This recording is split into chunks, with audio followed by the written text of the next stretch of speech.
ভারতের ৭৭তম সাধারণতন্ত্র দিবসের কুচকাওয়াজে নজর কাড়ল প্রধানমন্ত্রী নরেন্দ্র মোদীর পোশাক। সোমবার তার পাগড়ি ছিল উজ্জ্বল মেরুন ও সোনালী সমন্বয়ে তৈরি, যার সঙ্গে সবুজ ও বেগুনি আভা দেখা গিয়েছে। টাই অ্যান্ড ডাই নকশার এই পাগড়িতে সোনালী জড়ি বুননের কাজ রয়েছে। পাগড়িটিকে আরও রাজকীয় করে তোলে এটির সৌন্দর্যময় কারুকার্য।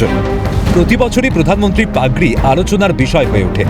গত কয়েক বছর তার পাগড়িগুলোতে বৈচিত্র্য দেখা গিয়েছে। 2025 সালে পরেছিলেন একটি গেরুয়া রঙের পাগড়ি, সঙ্গে সাদা কুর্তা, চুড়িদারের সঙ্গে গেরুয়া রঙের বন্ধ গলা জ্যাকেট এবং একটি তেরঙা উত্তরীয়।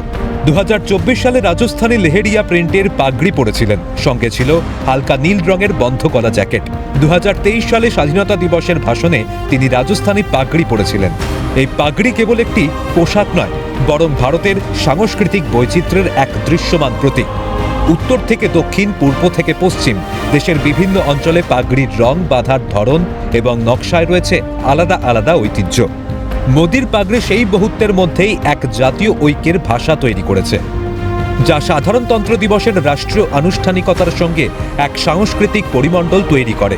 কখনো গুজরাটি, কখনো রাজস্থানী বা উত্তর ভারতের ধাঁচ। প্রতিটি পাগড়ি যেন দৃশ্যত একটি প্রতীক, যা ভারতের বহুত্ববাদী চরিত্রকে স্মরণ করিয়ে দেয়।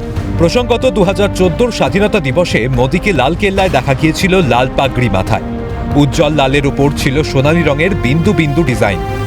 2015 সালে এসে সেই লাল বদলে গেল একটা হলদে রঙের শেডে, না সোনালী আবার না গেরুয়া, আর তাতে আড়াআড়ি ডোরা কাটা। পাগড়ির মাপও কিছুটা ছোট ছিল। তবে ব্যতিক্রমী ছিল 2022 সাল। সে বছর প্রধানমন্ত্রী পরেছিলেন উত্তরাখণ্ডের টুপি। এই প্রেক্ষাপটে প্রধানমন্ত্রীর পোশাক বা পাগড়িতে নানা রঙের সমাহার ভারতের বহুত্ববাদের বার্তাকেই বারবার তুলে ধরেছে বলে মনে করছেন বিশ্লেষকরা। ক্যালকাটা নিউজ।